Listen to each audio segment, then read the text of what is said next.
everybody, welcome to the Evercade podcast. Oh my Yo. god. Yo. Actually, yeah, maybe I should.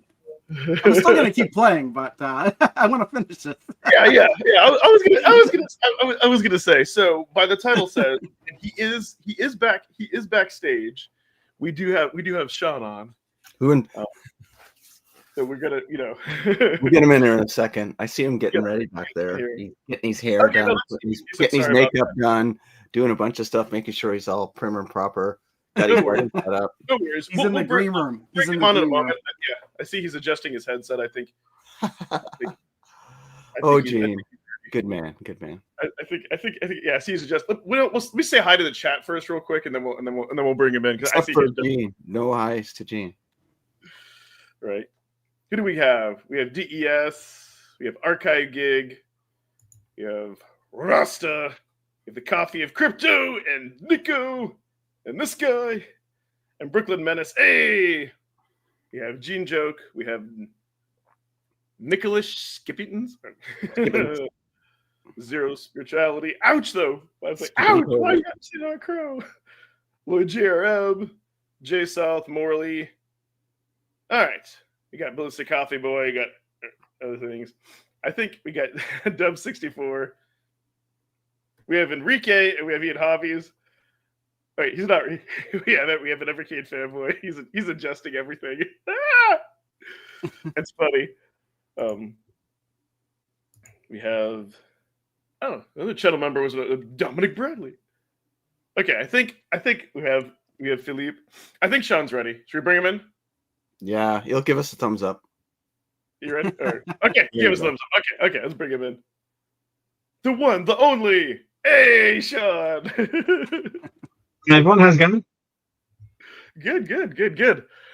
Long time no see. Yeah, it's been a while. It has been a long while for all three of us, all four of us, I guess, really. Yeah. Five of us, including Richard, it was not here. Yeah, no, it's been a long time. How have you guys been? Good. Yeah, Rich would have been here, but he kind of had like a family emergency thing he had to go to. Otherwise he did want to be here. He still may pop in from an undisclosed location. I'm not. He usually does when he's gone, doesn't he? Yeah. I really hope he doesn't pop in today. He got bigger stuff to worry about, and it's true. Yeah. What somebody asked is that arcade? Oh, Gene, is that an arcade one up in the background? You know it is. This one here? The Alpha, not the arcade one up. That's a nasty glare on it, but yeah, there was definitely some glare. So much bigger than that. And I don't think people realize how big that thing is. Well, it's funny is sometimes I see a thumbnail or somebody's putting their video and it looks really small for some reason, like the size of I don't know, like one of those My Arcade little devices. I don't know how they make it look so small in those pictures. Perception is everything, isn't it? Yes.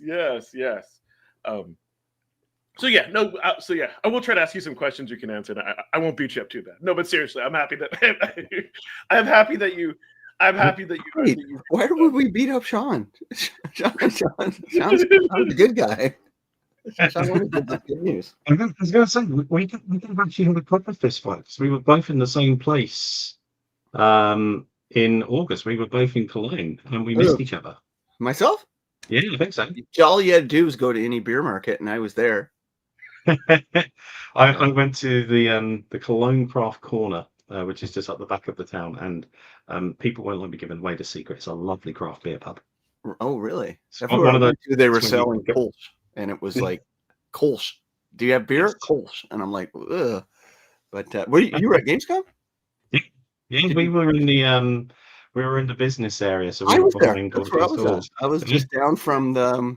I was in a kind of enclosed area. We're just down from the the countries booths where Canada, US, all those had their sounds. Yeah, you just go down three rooms from there, and that's where I spent most of my time. Not only were you in the same place, you were probably in the same hall because we were on the UK booth. Oh yeah, and we were facing outwards. So instead of being enclosed within the booth, we had like a little showroom where we could show off these two things, the pockets which are behind me up here. Yeah. Yeah, we just had them, and I did not leave the stand. It was one of those things where it was insanely popular, even in the business zone, where we were talking with retailers, talking with everybody. But because Andrew, my boss, and our sales team were having meetings all the time, somebody had to man the stand. So I was like, I'm going to have a break then. Let me fine. Well, yeah. Sweet. I didn't even get a chance to go out on the floor hardly to see our booth. We had a major booth out on the floor. But your department in my company kept me in meetings from 9 to 7 every day. That's all I was doing. It was a long one. I mean, it's this is going to be a peek behind the curtain a little bit here, so sorry to everybody about that. I was really close to the Atari.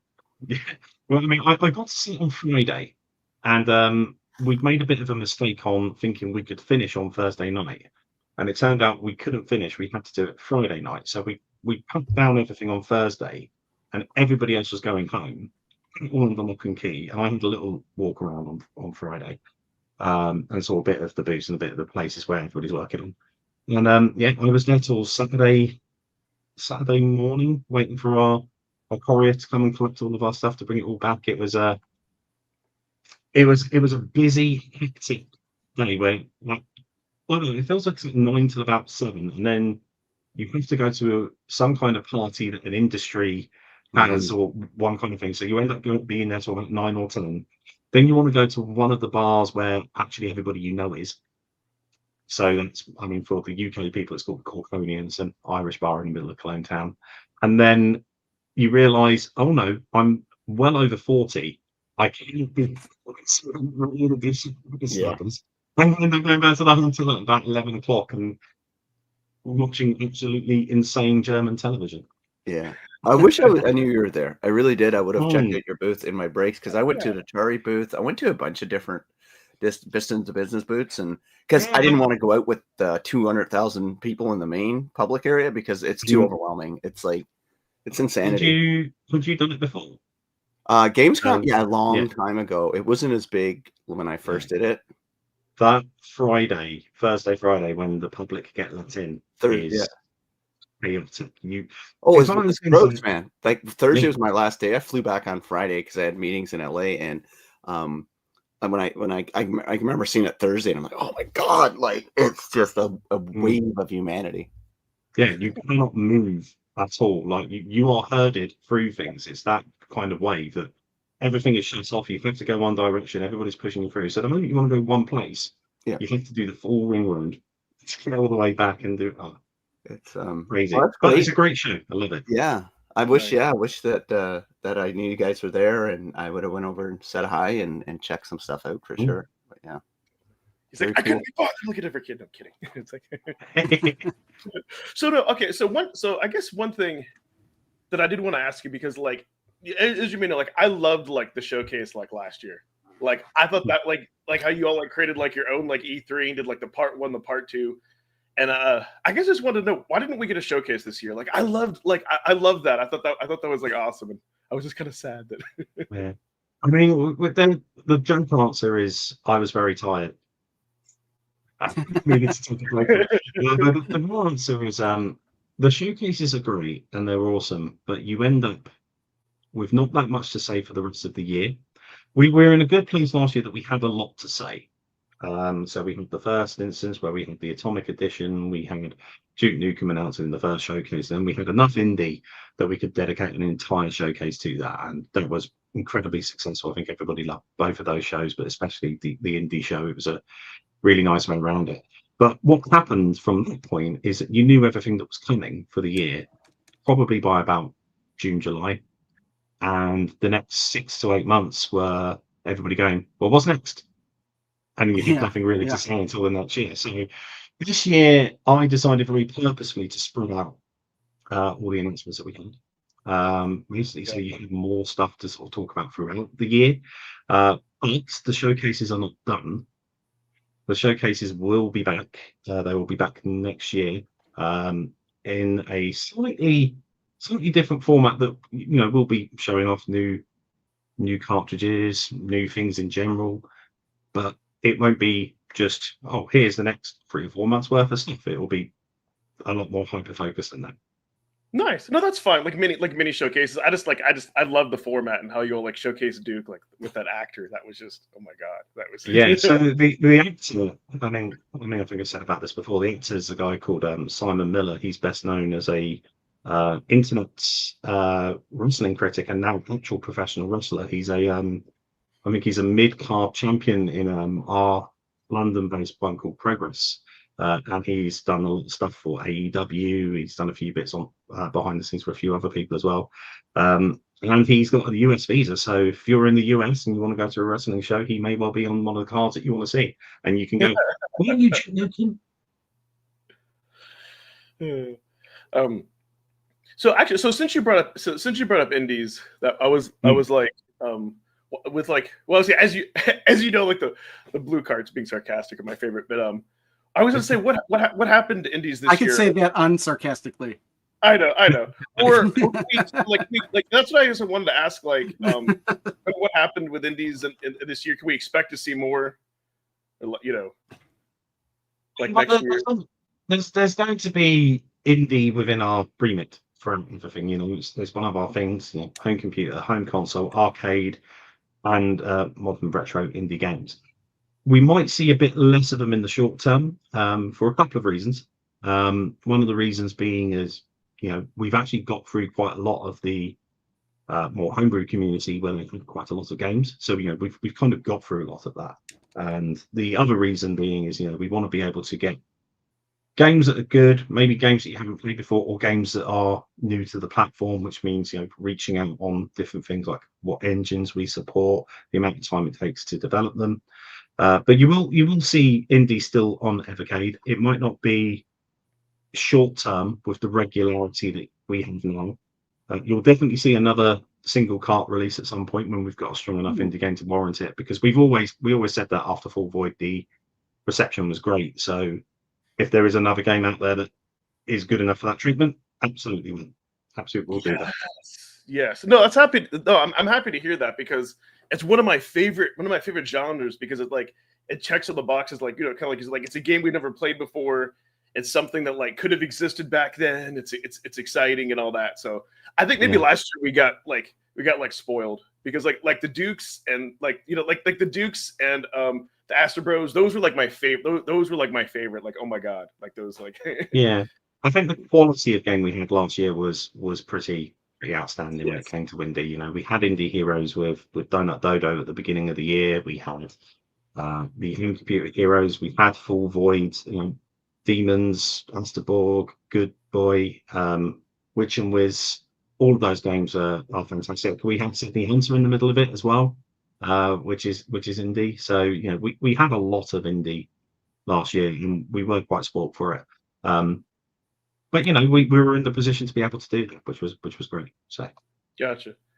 Are we going, now that we have Evercade Alpha's coming out? Is it safe for me maybe to assume we'll be seeing more?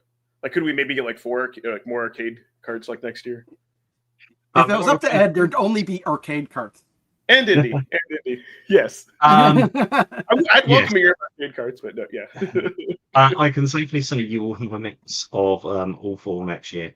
And that, you know, next year might be a year quite similar to last year in the amount of cards that we have. You know, we might have a bit more. We might have a bit more time. I mean, as you know from these times, you know, we go in the cycles of hardware, not much hardware, not much hardware. You know, in that time, we're able to do more with carts, spend more time doing different things. So, yeah, there should be quite a lot of a good mix next year. But you know, the Evercade Alpha is about to drop. We've got 3 arcade cards coming out around about the same time. There are going to be more next year for sure. Gotcha. And then what else? Oh, so I have to okay. So for me, the only kind of like saddest thing, or maybe the one thing in particular, was kind of like the delay of like Tomb Raider, like those like 4 months, right?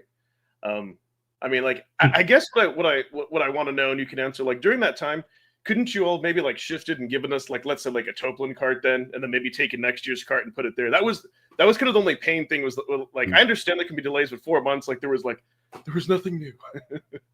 Yeah, unfortunately, the delay on Tomb Raider was nothing to do really with the development massively or anything else. You know, there was there was a bit of that in there, but we were in the position that we couldn't move anything up to cover it. And even with that, we still needed to get things produced and then sent out. And then, we ended up having to push back the EXPR until November because there were things going on there. We had to push the VSR back because of the dispatch of it, which then brought Tomb Raider. So, I mean, the delay was only 1 month for Tomb Raider itself. And we would have loved to have brought more in there, but we just weren't in the position really to be able to do it. Gotcha. Yeah. Because like with me, I look at things a little bit different. Like for me, like Evercade is like, and I think for some people, like it's an experience, right? Like that. So like for me, it's like it's awesome getting something in the mail, being able to put in a physical cart, and like all that. Yeah, stuff. And for the most part, when it comes to video games, there's kind of 2, maybe 3 main release areas when it comes to video games. There's the kind of Eastery period. There's normally a little bit of a period early in the year where things that were meant for the end of the year get moved across. And then you have the big period at the end of the year, that whole sort of November, December holiday period. Everything ends up coming out at the same time and fighting for position. And the good thing about this is because even if we do have a delay like we have, for the most part, you do end up with quite a good regularity of cards. And we do try to keep it 2 every 2 months and try and keep that there. So, Gotcha. Yeah, we are very aware of that, and we do try to give you, something good regularly as we can. And Game of the Month has been good for that as well. That we're still being able to give you a game during the period in some way, shape, or form. But yeah. Gotcha. Okay. So maybe you can settle something between me because like I said, Gene like teases me when I talk about like blue carts. Can you tell me like as far as like do you all sell more blue carts than purple carts? Like have they been a bigger seller? I don't know if you can tell that or I mean, I can tell you the highlight of all of it, which was that we sold over 1 million carts, which was a milestone we did not expect to get to, and that encompasses all of our carts, and it wouldn't surprise you to learn that some of our best sellers are some of the biggest names that we've had, Tomb Raider, Kane, Duke Nukem, all those kind of things have all sold incredibly well. I think they're kind of unplayable, most of the card colours. Like Red has obviously got a massive advantage because there are more of them. In general, we're up to cart number 40, what? 48? 42 now? What's Metal Dragon? Let me just have a quick check. Oh, that's right with you. I can see Metal Dragon. The cards I've got it. Yeah, so we've got over 42. So, we've got 42 of those, and we've only got now 14 of the purple carts, 8 of the blue carts. So, in theory, that is kind of how they've all sold as well, just by proxy. But, the purple carts are incredibly popular. The blue carts are incredibly popular in different parts of the world as well. I think everybody likes the variety of choice. I think with the blue carts, and Chloe will probably attest to this, is that for years, like decades, there's always been home computer emulations, whether you get them on like a disc that's in like the bargain bin section of a GameStop or something like that, and it will be like 1,000 C64 ZX Veteran games or something, and you get there and you go, oh yeah, I remember these games, and you play maybe 1 or 2 of them because installing the disc was a pain, and then you couldn't really be bothered, and there's just so much of it that you just don't know what to do. And because of the way that we always do it, that we end up giving a smaller amount of games on a cart, but you have the cart and then you spend more time, you can learn about each one.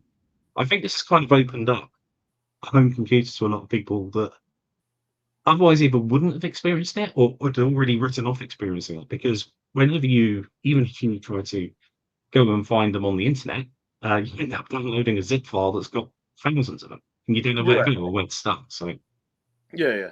No, I think like for what's interesting, like for me, like I think with the with the Amiga and the C64, and I felt like I don't have any nostalgia for that, right? Like when I grew up, it was just like strictly like console and everything else. So it's like for me, I guess it would be the equivalent, like let's say like a lot of people, maybe they didn't grow up playing like Atari. Like there's some systems where I think you have to have like nostalgia to enjoy it, and for me that's kind of it. So that's just kind of difficult, and that's why I have. you know, yeah, you got that. Which is kind of funny because I go back. Which I'm surprised that like C64 did sell more, but growing up it was like Nintendo, Genesis, and all that. So I was curious to know with the blue. Do you think you might be expanding that like more into like DOS games or more like games like in America that we might have? Well, I noticed that in the one of the Super Pockets, the Atari one has an Atari 5200 game in it. We don't have any actual games that are from the Atari 8-bit line. So and that's why I was showing the Atari 400 there, the mini, because I'd like to see, if you got the emulation for the 5200, you also have the emulation for the 8-bit computers. It's basically the same hardware. So that's what I mean, it's possible that it can happen. I mean, it's one of those things that, as you guys know, we've got a partnership with Atari again, which is all great. It's been good working with Atari over the last 6 to 8 months, especially with the pockets and everything else. So that's been great, and being able to bring a new system onto those pockets has been great as well. So it is something that we've always looked at and want to make sure that we can do. I think the one thing that we want to make sure with that is that we do bring unique experiences to it. And a lot of people are always quite critical if you end up releasing an Atari collection, for example, and you end up with 3 or 4 different versions of stories on there, because you get 2600, 5200, 7800 version, and it's like, well, there's a lot on 5200 which is parts of the 2600, and I bet it with the 7800 versions which are already out there, and a lot of different things. So we want to make sure if we do anything like that, it would be the right collection. But there's bound to be some more somewhere down the line, and Atari are constantly acquiring, so there's always potential options with anything that's in their back catalogue. As you saw, we were able to bring Zerk and Frenzy onto the Super Pocket, so who knows what can happen in the future with that. Yeah, Gotcha. with Atari too, like I think buying Intellivision, getting Intellivision games, the M Network games are now something that they own, and those are Intellivision ports brought to Atari, and in a lot of cases much more playable, which would fit perfect for like a Super Pocket or the Evercade, because you look for simplicity in a lot of your controls. It's a shame that happened after we developed that one, wasn't it? What's that, sorry? It was a shame that acquisition happened after we developed this. Yeah. Could have got somewhere wrong there. Like, back to the question Ed's talking about, because Ed only wants indie carts and arcade carts, but I've maintained now 4+ years I've been talking about Evercade. Like, the beauty of the system for me is I only want games I haven't really played before. Like for me, it's like I own most of the games that I have nostalgia for. Like, I actually own them, right? But like, I love the fact, even though like computer collections are hit or miss, I do enjoy it because I never played those before. Just like a lot of people who grew up with computers never played the 2600, and those collections appeal to them. So I think that's, for me, one of the things that makes Evercade pretty special in my eyes, is like they're introducing different regions of the world to different games that they may have not experienced, right? And and it's hit or miss. You can't please everyone, that's for sure. Well, that's the good thing, that we're in a unique position that we can kind of do both. I mean, licensing depending, we are able to give Ed arcade games, we're able to give Crow C64 games, we're able to give yourself indie games and games that you have played before, or things that you've gone, I always wanted to, but I just haven't got there yet. Like Amiga games. I've always been intrigued about Amiga games. Never owned Amiga, but I like trying them. I like playing them, and you find gems. Like, you find a appreciation for other developers from around the world's games, right? Like, I would never have been. Oliver Twins was never on my radar. Never heard about those games. Never played about those games. And through Evercade, we got to experience a lot of them, right?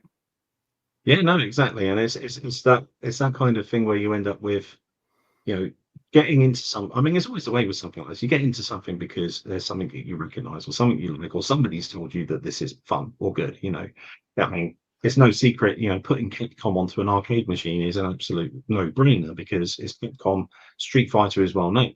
But maybe you got those 2 cartridge slots, and you go, oh, maybe I could try that one, or I remember that one game, I'll get that, and then you open up your availability and selection to a load of stuff, and because it's not, there's 500 games on my subscription catalog, I've actually only got 2 carts here, then I've got 20 games or something. I can spend more time with them, and I can actually go, right, this is almost like a book. I'll finish this before I start the next one. And you have that smorgasbord of gaming, if you will.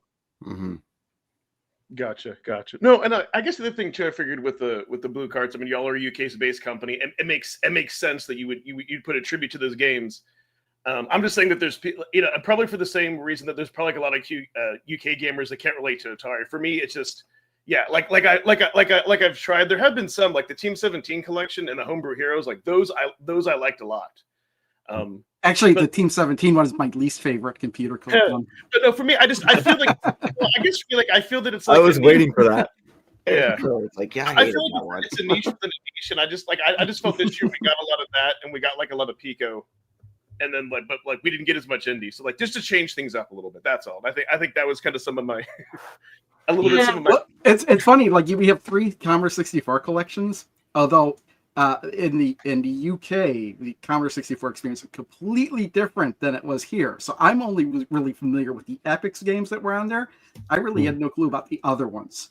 And as a matter of fact, all the games I played, most of the games I played as a kid for the Commodore 64, nowhere to be seen because they were all by Electronic Arts and Accolade. Yeah, which again now is a top race, isn't it? I think. The Accolade, yes. Accolade, that's why I was like, oh, maybe we can get some of those games like Law of the West or Mini Putt or no, I can't remember. Hardball, definitely. I think Fourth and Inches is also Accolade. Could be wrong about that. I think it might be. Yeah. I mean, Mini Putt, test drive too. You know. I mean, I'm going to be intrigued because I mean, I know on your own reviews you've got as far as C64 free now, which means there's Delph. Is it? No, you've done Delphine, haven't you? So there'll be Thalamus and. Yeah, I haven't gotten to Thalamus. Yeah, it's going. Yeah, I'll be intrigued to see what your thoughts are on that because, like you say, it's not a US centric thing, and Yeah, and what's funny about that is like a lot of those games that were on the Thalamus collection. I heard the names were familiar because I listened to like C64 remixes. So those games, I don't know the music because I've heard the music. I've never seen the game though. Yeah, I mean there is always a bit of a local bias. Going back to what you were saying, Ed, because we are a British company, and when it comes to what we're releasing, it does very much depend on what we've got available to license at the time and what's already been agreed. Because we do work quite far in advance. I mean, I can tell you now, 2025 is done. We're in fact 2025 and probably a lot of early 2026 is done. We're in there. You're going to love it. But nice. I mean, it's that's the beauty of this. There is still, especially for new people as well that haven't joined, there's this great big back catalogue for the most part of things that they haven't had a chance to go through yet. So if they do come in with an arcade, there's so many more arcade consoles they haven't been back and seen. Same with home computers, same with console, and now we've got much more of the 32-bit PlayStation era games coming into the mix. It's another door that's opened. Nice. Just a quick. So I guess an easy one. Oh, do you think we'll get like keyboard and mouse support? Because I would think that would be something easy to. Yes, especially because of the Delphine collection. Those 2 games, they're very difficult to play. Not because of the reason Ed is thinking of, but because there's literally parts of that where you have to move the mouse fast to click on things, otherwise you die. Yeah, it's something we're looking at, and I think it's something that it might be at a point that we can introduce it soon. I'll have to double check with our dev team and make sure that it's all there. I know it was suggested, I know it was looked into, and I know it wasn't stopped. So I know it's something that's potentially going to happen. But it's one of those things that the experience of using that is only going to be available on or the VS or VS or potentially the Alpha. So yeah. It's funny. I'm so into the VS, I forget that sometimes there's a handheld version. That is the primary. So I guess, and maybe okay. So here's kind of the one thing that boggles my mind about company. And like if you can answer something, I guess I want to know why are companies so against giving a cart? Like, is it just they're more expensive? Are they just afraid that they want control over it? Like, I guess that's the one thing that that drives me mental. Like, why won't Capcom and Taito give us carts? You know what I mean? It's all very company specific as well. So, it's not just a one answer for all, unfortunately. I think I've talked back on a few things, the way a lot of these companies license is that their gaming division that actually releases games is different from their licensing division. So you end up with two different teams that have got autonomy over what they can do. And the moment, and it depends how the company interprets it really, but if you end up with a cartridge and it goes into a video game console system, that company can say, well, that's no longer a licensed product. That's a game that's published, and our own rules say we have to publish our games. That's So exactly what I was suspecting, is that they would want to publish it, not, they. yeah. I mean, it's sometimes it's that. Sometimes they just don't want anything on physical media. Sometimes it's just not a large enough device yet to get there. Those are arguments that we had in the start of a lot of this kind of thing. And as you can see, we've grown. The user base has grown. The sales have grown. More people are getting there. I mean, I think it's only a matter of time until one of those companies does say, "Sure, we'll do a cartridge." Yes. It's only a matter of time. It's just what time,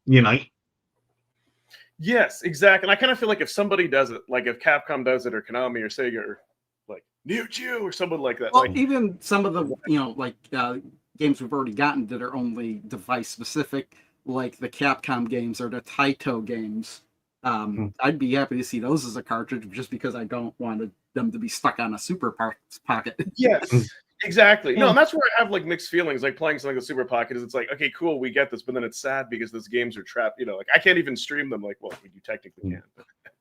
Just to sort of answer a few of those questions in the community, because there was a few that were sort of there. Joe, who said that he has the Super Pocket in his front vest pocket in the field every day, and that's one of the great things about that device, and is it is a lot more smaller, it is a lot more portable, and it's a lot more of a contained experience. And somebody is saying, are we going to see more stuff from Hyper Megatech? And the answer is yes. You are going to see more stuff from Hyper Megatech. Other than you say more Pockets, stuff, so. are you talking about more Super Pockets or more stuff that's different than the Super Pocket? Yes. Okay. I'll be honest, there will be more things from Hyper Megatech, Super Pocket, or otherwise. The whole idea of Hyper Megatech was designed so that we could do things that we can't do in Evercade. So, it's going to happen, it's going to get there. And so once we've nailed stuff, it can get there a bit more. That actually reminds me of a question. I thought it was like, why is the Super Pocket a Hyper Megatech device and not like called an Evercade Junior? We made a very, obviously community-wise with everybody, it was quite a contentious decision. It was a brand new brand. And the reason we wanted to differentiate it was purely so it could be differentiated. I mean, one of the things that, if you're into this stuff and you're within retro gaming, the idea of Evercade is pretty good. It's pretty easy. You kind of get it. But for everybody that's our age and our demographic, if you will, there's probably about another 6 or 7 of us that are the same age, same demographic, but don't have that much interest. They don't have the knowledge or the time or the want or will.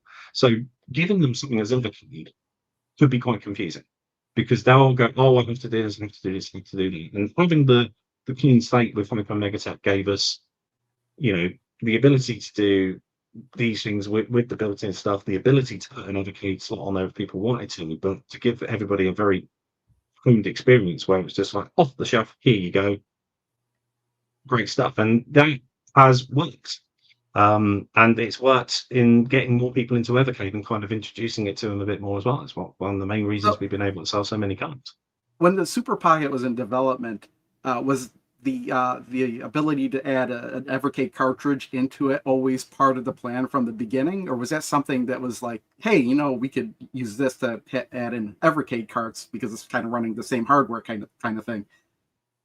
It was always designed with an Evercade cart in mind. I'll be honest, at some points it was an Evercade. It was a smaller Evercade. So, when we have this initial, before we even make the thing, we had a lot of back and forth internally over, do we do something new with this? Do we call it Evercade? What are the pros? What are the cons? What can we do? And one of the other things as well is, Evercade is our brand. It's the brand that we've been most known for. Hyper Megatech is now another brand that we have, but the company is Blaze Entertainment. That's us. That's who we are. So there is a bit of a thought of, let's not put all the eggs in one basket. It's the same industry, it's the same thing, but it's not exactly the same stuff. And it gave us the opportunity to kind of do something in a more fun way than what Evercade probably would have allowed at the time. You know, we'd just gone into this almost very Apple-esque, more technological based build quality with the Evercade EXP. You know, it was all white, it was clean, it had moved away from that kind of original toy thing that it kind of got in its reviews. And we knew there was still a place for that.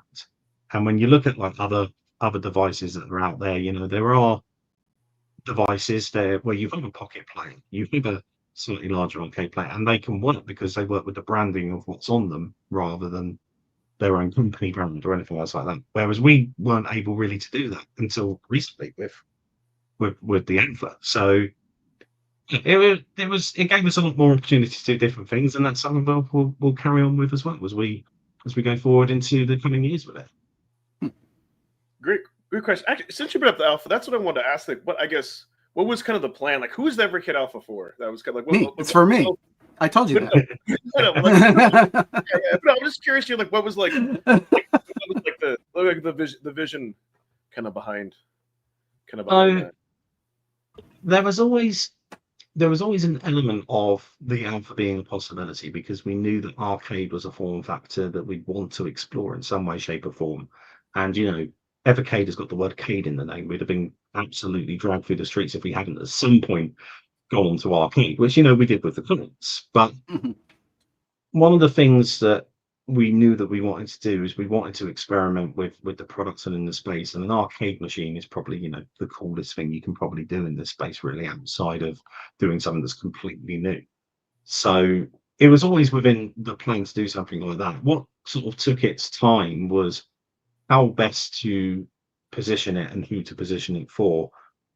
And that then became, right, well, does this become something that we sell to people who are not yet into Evercade? You know, as you've seen from some of the reviews that are out there, you know, we've actually hit a lot more of the home arcade market, even in the US, than we would have done normally, because, you know, this is something where, you know, a product where everybody knows who we are, everybody kind of knows what we do, but they might not have dropped in or anything else because they're quite happy with what they've got.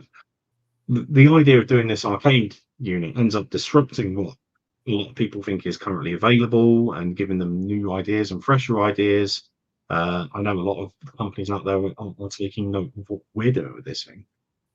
So once we decided that, we then needed to decide, right, well, our biggest markets other than the US and the UK is Europe. And the one problem that we have with Europe is house sizes. And that kind of then dictated, right, well, we're probably going to have to go smaller because people don't have the space. How much smaller? How much bigger do we go? That kind of ebbed and flowed as we went through the development process. We thought, do we actually add things to make it more full size? Do we do different things? And then you get into more expensive things and shipping. Yes. And, you know, we didn't want this thing to be too expensive. And I know for a lot of people, this is on the level a bit with it, but. Are you saying that the original plan was to have the Alpha be a full-sized arcade cabinet? At one point, the Alpha could have been a full-size arcade unit, and there's nothing to say that there won't be a full-size Alpha in the future. But it's one of those things where, you know, for us to produce that effectively and to ship it and to do all the logistics with it as well would have been too much for what we needed to do. You know, you'd have put too much money into it. It would have been too much of, you know, a risk of how many people would have sold it. And this is at the time where pretty much everybody that's within, you know, the home arcade community are saying, well, all of this stuff is gone from Walmart. All of this stuff is gone from Target. You know, Costco have got some things, but it's normally the same things over and over again. So there's a bit of a malaise in that market, which, you know, gave us the opportunity to come in and do what we did. Flat pack build your own Alpha. I mean, Jesus. Well, that's what Arcade 1-Up does with their 3/4. You have to build them. I know. I built 7 of them. And we would have had to have done that with the Evercade stuff if we did full size. Or probably may well do that in the future. You know, who knows? That's the only way they would have carried them in stores, I think, too, because otherwise, you know, they don't have the shelf space just to have assembled arcade machines all throughout Walmart. You know? Yeah. You can't fit that in your shopping cart. No, that's one of those ones where you can get the full flatbed trolley to get it, haven't you? But, Yeah. which I think Costco do, yeah. Like during that That's process, fun. did you always know you wanted to make an arcade machine, or was it a discussion like, hey, maybe make like an arcade stick, or did you always know that you always wanted like an arcade machine No, versus? an arcade machine was always in the plan because, you know, when we look at these things, we go, right, what do we want to do? We want to do our handheld. We want to do something that plugs into a TV. We wanted to do a smaller handheld, which became, you know, the Super Pocket and the Hyper Megatech. There are other things that we'll want to do that will go into that kit as well. And then we're sort of like, well, we want to do an arcade machine. And one of the kind of weird flip side of this is we didn't do the Super Pocket as an Evercade device because, you know, it's a bit too much education, a bit too much on there. On the other end, the Alpha, being an Evercade machine rather than a Hyper Megatech machine, actually gives us a selling point compared to everything else within that market because you can change the game. So that then makes it more focused on Evercade and Evercade's ecosystem than the Super Pocket is. Gotcha. What was the reason? I guess. Well, I'm sure it was brought up or discussed. I guess. What was the reason that there's not like an HDMI port, like on like Evercade Alpha?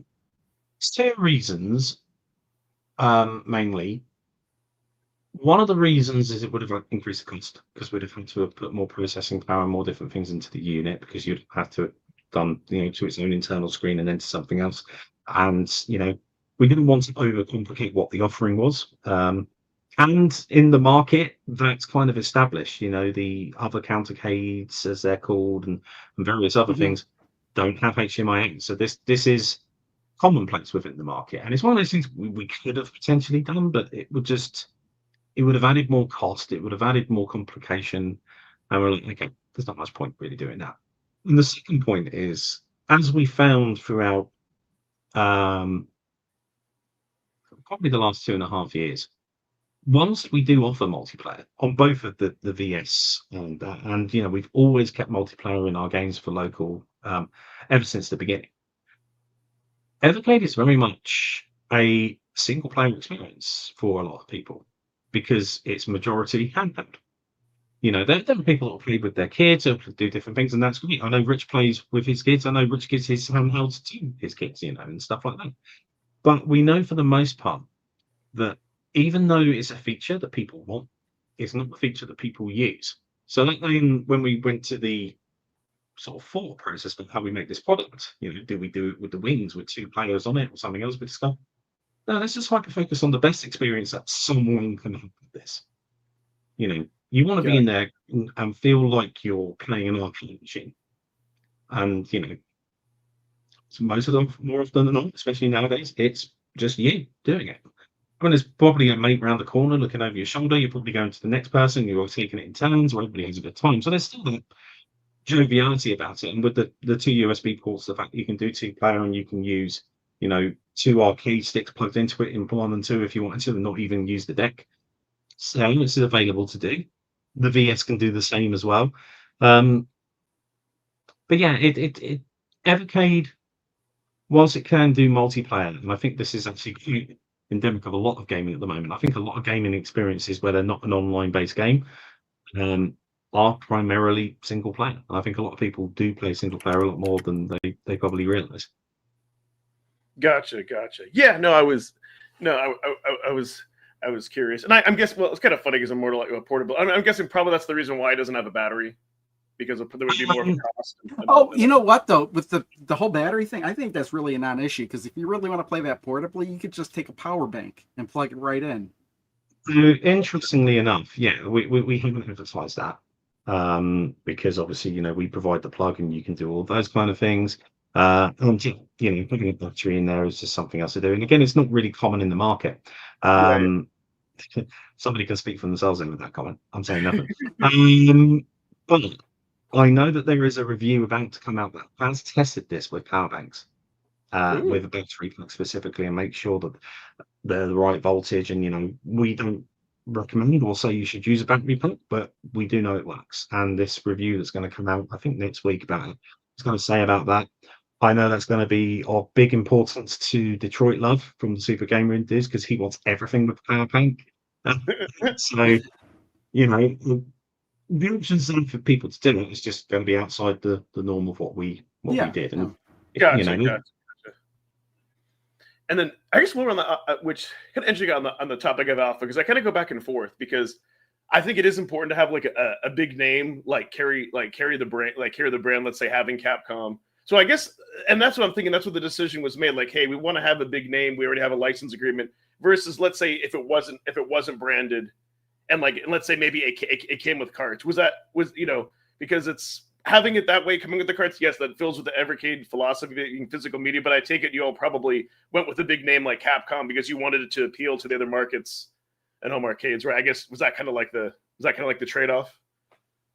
A little bit, yeah. So you always want to get the best that you can onto any kind of device, and Capcom is one of the best names in arcade in general. Full stop. We've got a great relationship with Capcom, and that enabled us to have this discussion to put this in front of them. And then one of the caveats with that, of course, was we weren't able to put it all on one device. We had to split it across the two. So that's where we ended up with the Street Fighter one and the Mega Man one. And the reason for that was more of sort of an internal research question that we asked ourselves, which was, do we want to split the games evenly or not? And we worked out, well, if we did a Street Fighter one, it should just be Street Fighter, because people want that, and people that are into Street Fighter are into Street Fighter more than they are in any of the other games.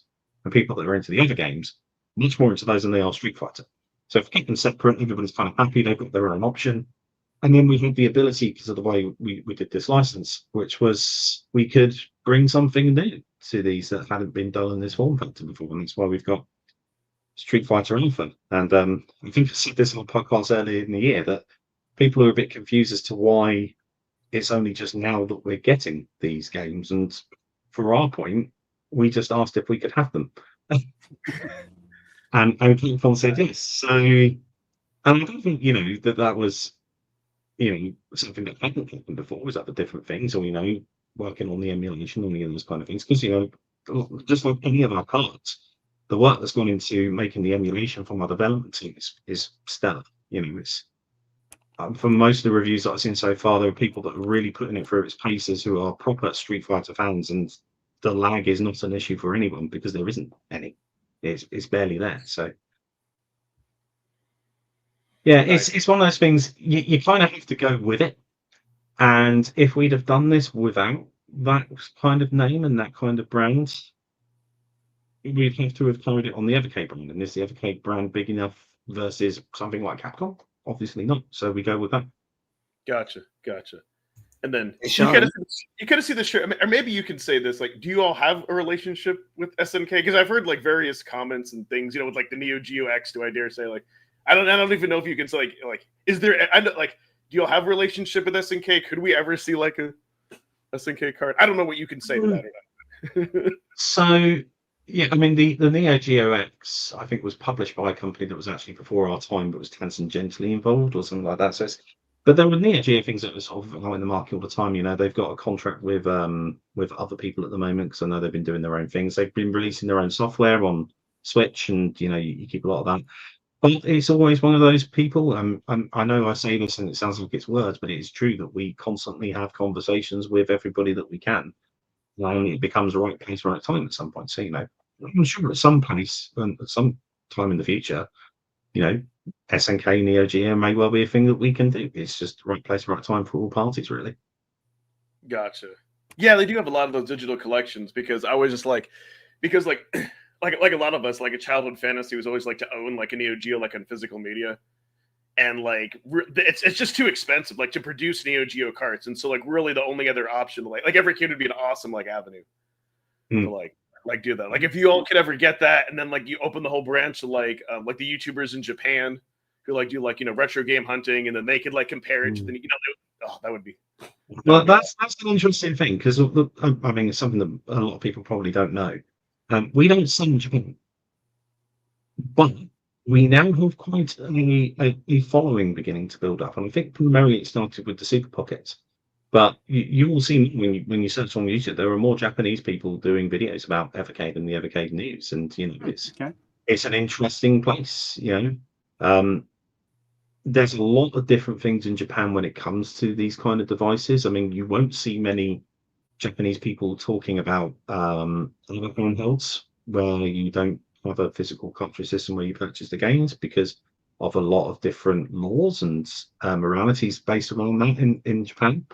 So we are quite intriguing to them because we are legally licensed. And it's interesting to sort of see, these sort of like little pockets of appreciation for Evercade pop up in places where we haven't even really dipped our toes. It's really, really, really cool to see. Nice. Yeah, I bet it's expensive because they have to import. There aren't any resellers that like sell it, so they have to like import it and like the shipping. Like, yeah, yeah, pretty much. But I mean, that's exactly what it would have been back in the day for you with an EOG. True. Yeah. That's good to know. Oh, I know what else I want to ask. I know.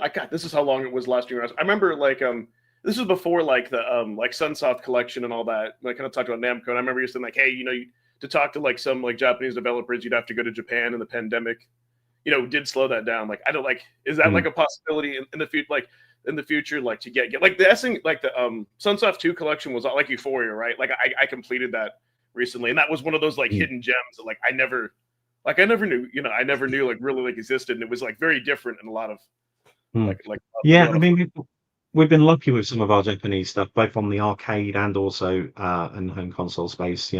A lot of people who are the representatives of these companies were able to get out to Europe a bit more than we were able to get out to Japan. But that's beginning to change a bit more now. So yeah, it could be that you see a lot more from Japanese companies in future, not just for us, but for in general across all of this space, because the doors are opening a bit more. The pandemic is kind of gone. It's going to be really, really interesting. There's also quite a big change, I think, in the way that retro gaming is consumed. I think this week, the Genesis collections and Mega Drive collections, a lot of the stuff that Sega have done is being delisted, and I'm not surprised, and I'm surprised it hadn't happened sooner, because a lot of what Sega is doing is compartmentalizing everything down of going, right, well, we've done almost what a lot of people would say, but Atari have done this, that they put all of their stuff everywhere all of the time, and it lost its value. But they're trying to bring it all back in, trying to make the best of what they can of it, and re-ascribe some value, not just to Sonic, but to all these other franchises and all these other things that they did. And Atari have done that incredibly well over the last 2 or 3 years. And I think Sega are about to go on that journey as well. So there could be a lot more opportunity for a lot of these things. It would be like 50 games of a Sega catalog anymore, but what you'll get will be good. Yeah. No, that would be awesome. So I'm glad to hear you say too that you all still do have a relationship with Atari. I wasn't sure because now they're like, well, we can produce our own carts. Why would you know what I mean? That's what I was kind of afraid of. Like, why would we want to produce carts at Evercade and we can make our own? So you know what I mean? I was like, man, as soon as they bought Digital Eclipse, I'm like, we'll never see another Evercade. That's they've been making carts for a while actually already. So and you know what? We've actually got a really good relationship ourselves with a lot of companies that are within this space, both with Atari, both with the people that make the Atari Plus consoles that you've been recently seeing, like the Atari 400, Retro Games Limited. That we got a lot of good relationships with them. In fact, I was in Portland last year when that was debuted, the 2600 Plus, and ended up having a very good time at the sports bar opposite the convention center with the guy who's been developing that product. And we had a big discussion about whether it was too light or not. There's many things, but yeah, no, it's interesting. We got a lot of good relationships with a lot of those people. CEOs talk, marketing departments talk. All of those kind of things, and the products that we're doing are getting a lot of attention from a lot of these companies. So I'm sure there'll be more on both sides at some point in the future. Interesting question. Will there be more US retailers providing Evercade products? That's the hope. US is probably our biggest market where we can expand. But as you are probably all aware, the shelf space market in the US has shrunk massively for video gaming. Yeah. And we are in that space where sometimes we're a toy, sometimes we're a video game thing. It depends on who is at the company that you're trying to do stuff to. So it's one of the things that we've been making a concerted effort with over the last 8 to 10 months, and we'll be continuing to do so for the foreseeable future as well, to try and get more there. At the same time, you know, we're still making sure that people like Funstock and that can ship to the US. We're still supporting people that are established over there, you know, like VGP, Rondo, Songbird, the company that distribute through our stuff for Amazon, and trying to make sure that that's all working properly, which I think, as you now know, we might have been the highlight of a lot of people's Amazon issues, but we are not the only people with Amazon issues. Right. It's become a much more endemic problem with a lot of different products. Even to the point where, and for people that don't know this, when we're talking about Amazon products, Amazon sell out of stock quite regularly and tell you that they don't know when the next stock's going to come in. And the reason for that is because Amazon doesn't really have any control over how much it sells. It will oversell what they've got available. To the point that they did it to a celebrity chef with their newest book, where they'd oversold per book by something like in the region of 10,000 units, and they had to get them reprinted really, really quickly. But as soon as that happened, like the first thing that she was on was a national TV program at the weekend. It was just like, you know, so we were trying to get as much more as soon as we can. And it's just like, it's your fault. That's somebody else's fault. But it's great that it's in demand. And one of the things that this year has kind of shown us, and I will say taken us by surprise, has been the demand for stock.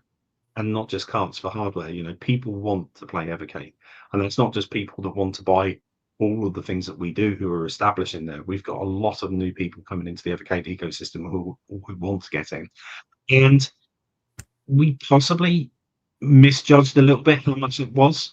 You know, our growth is kind of now, we're much more aware of it, so hopefully it'll be issues that won't be as prominent in future, but. Yeah, it's a good problem to have in a certain way, but you know, we totally fully appreciate how frustrating it is for everybody else out there. So speaking of good problems to have, and I just want to talk about legacy cartments because I have mixed feelings of it, right? Like I understand like things no longer get licensed and y'all can only control so much, but like I like the fact that it does like it rewards like say like someone like myself who's been like into the Evercade ecosystem and you get those cards, but at the same time it's also kind of sad for somebody they're like, yeah, I want to play Technos, but I don't want to pay like $200 because of like scalpers or whatever. But I wondered if y'all have considered maybe doing like a legacy series, like let's say for example like re-releasing Pico 1, but like let's say like removing the games that you don't have licenses to, and maybe adding different games or leaving those ones off and just calling it legacy, but giving it the same number. It seems like there might be a market for something like that to kind of like reprint those cards. So making it clear this is legacy. It's the same number, and maybe switching out some of the games. So like someone like us would probably rebuy it again to get that experience. I don't know if it's something that you all have like considered or. It's something we've considered. I mean, it's even something we considered on the indie side of things because we've got all of these indie heroes cards. I mean, they do have some licenses on them as well, so they will go. But we could easily release something like a best of indie heroes card. Ooh. Or something like that. It's not just ascribed to cards that are legacy. But it's one of those things we afford. And if we've got the right partner that's willing to do some things with that, and we've got the right proposition for it, and it's not at a point where the entire community that already exists feels annoyed that they're buying the same stuff that they've already got with a platinum label on it or something like that, then there's options for that. But it's definitely something we thought about, and it may be something you'll see, certainly not in the short-term future, but maybe a bit more long-term that could certainly come back where we can re-dip into some of those for sure. Yeah. Because it's kind of funny because like I have a theory like about like with Pico because sometimes I feel like it's hit or miss, right? And you could tell me if this is right or not. But I think like back in the beginning when there were just like the 10 cards, right? I think like no one knew like, hey, is this just going to be a novelty? Is this going to expand? It was going back like 4 years ago. So I'm thinking at the time, and again, I have no inside knowledge, but I'm thinking that probably when I'll talk to Pico, they're like, sure, take whatever you want, and like you're like, hey, we're gonna take some of your best games, and I think which makes sense, and so I think like that for like Pico, like that kind of like set the stage, and I think if it was like, there's no way to foresee the future, but I think if it was something like, hey, if we'd known that like Evercade was going to be this successful, then maybe those games would have been like spread out. And that's sometimes what I try to explain to people. Like, listen, Pico gave a lot of their best stuff, like water margin up front. Not saying that like other things like aren't as good, but that's why like when we get to collections, it's like, hey, you can only put on a cart what they have. You know what I mean? I don't know. So that was just kind of like maybe kind of kind of like a theory, because that was like that's always talked about as being like one of the best carts. Do you know the worst job interview question that everybody always gets asked is the where do you see yourself in 5 years question? Yeah. Where you go, well, hopefully I've won the lottery so I don't have to work for a living and do any of this again. Hopefully all of those things. But I mean, that's the same kind of thing, so many people when we launched and in that first 2 years, it's like, where do you see this going? Our answer was 50 cunts. It was always 50 cunts. That was the target, that was the dream. So here we are on 74, I think, that we've made in total. So it's like, okay, well, 74. whoever does that one is pretty mad. So I mean, anything can happen in those kind of things. And in the early days, and I think something that we've kind of discovered as well, there's a lot of different ways that people ascribe value to what you get, and there are certain things where you have to put a lot of games on. There's certain things where you can't put a lot of games on, and maybe certainly that first Pico card, like on reflection, we probably put too many games on there. Probably put too many games on there, but that means that because the licenses change hand out of our end, but on Pico's end, there is possibility that there are things that we can do with Pico again. We can do some more things of stuff that they've licensed before, some greatest hits, and Pico is a brand that is constantly expanding and moving on parts of their catalog all the time to different people. So they may pick up something that's even more interesting that we can do stuff with. It's one of those things that right place, right time. Nothing's ever off the table, and we're always happy to chat with people about all of those kind of things. Nice. That's good to know. No, and it's funny. It's interesting, and I'm sure you know this. Like, it's like I don't. Sometimes people like say with me like maybe being like too negative about things, but I think like I'm overly passionate, or like I think when I talk about certain things, because to me like I don't want to imagine a world where I wake up and like let's say like Blaze goes the way of like Evercade, like sorry guys, we're closing studio. So for me, yes, that's why sometimes like this year like the hype wasn't there as much. So when I see that kind of slow down, I'm like, oh my god, like I'm like, come on guys, like and I know you all will make it up next year, but that's like why the way that I reacted I do, because the one brilliant thing you all have done is like nobody else is offering like the experience of being able to have a console with physical media for like a good like an awesome price point. You know what I mean? Like you're the only ones that are like that are like really like doing that. I mean, yeah, you could argue Atari. I might get that on a t-shirt. Overly passionate. It might be in a t-shirt to have, but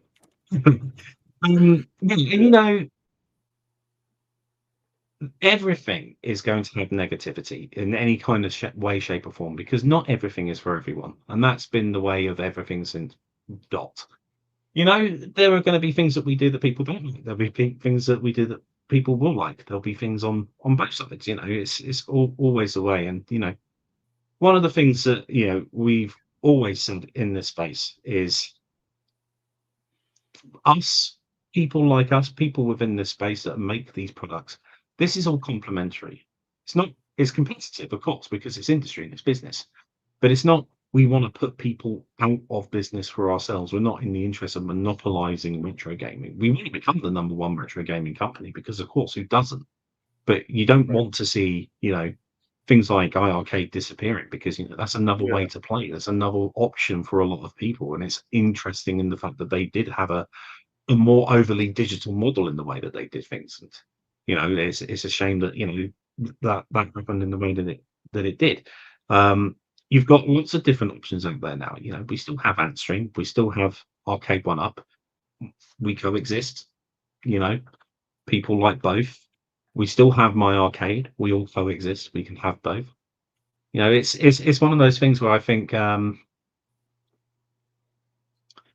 there is an element of the bigger you get, the more voices you'll attract, and all of those voices are going to be positive to you all of the time. Yeah. And one of the things that I saw it earlier on, about the community, we have taken a bit of a step back from our own personal interaction with the community, because we see it all every day.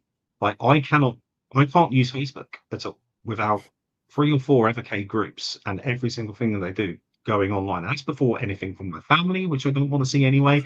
Anything from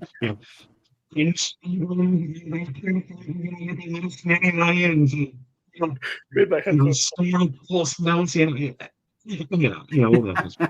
I'm joking to all my friends. I'm joking. But yeah, once you're there, you live and breathe it. And we made a bit of a conscious call just to kind of move back a bit, partly for our own sake, because in this world, it's very easy to hyper focus on negative things because they're the things that you feel like you can address. And similarly, not many people ever turn around and give you a compliment because they're too happy with the product. They just don't bother doing it. And that's not fault. People can do what they want, and that's fine. But it's really nice sometimes when we get emails to our support inbox where people just say, just want to say you're doing a great job. And that's really, really awesome. And people have said it in this chat as well, today, and those things, and we take all those things to heart and we absolutely love it.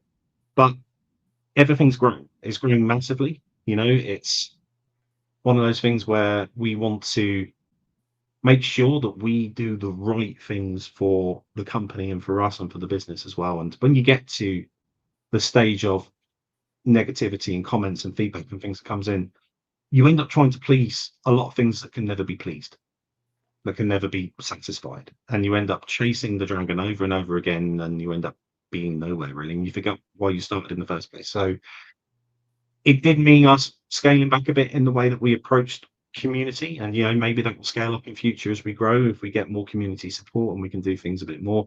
But it's one of those things where we know we're doing something right because all of the numbers are telling us we're doing something right.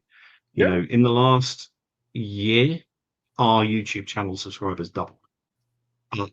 Our YouTube views quadrupled when it comes to different things. So we know we're hitting the right things. We know we're getting to the right places. We know we're doing the right things, and we know not everybody's going to be happy with that. But we know our course. We know what we're doing, and we want to see where that success leads, and hopefully it leads to everybody being happy or us getting something that makes everybody happy as well.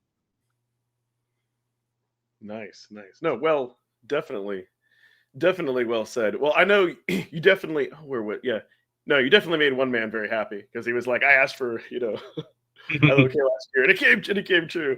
So yeah, I'm not the only person that made him happy. I have a couple of people that I know in the industry for a long time, things who were journalists and stuff like that. And the moment we announced Legacy of Kain, Legacy of Kain hadn't really done much over the last 20 years as a franchise, and people have been screaming for it. So there was a lot of people who were like, who the heck are Evercade? What's this coming from? But then there were a lot of people who were just sort of like, oh my god, Legacy of Kain's coming back. That must mean that something's coming. And there may have been a leak about something else probably coming a little bit beforehand. But all I just thought that is free publicity, really. Do you know? Because listen, when I play everything else, I got so much crap over that, which I didn't realize how beloved Legacy of Kain was. I got.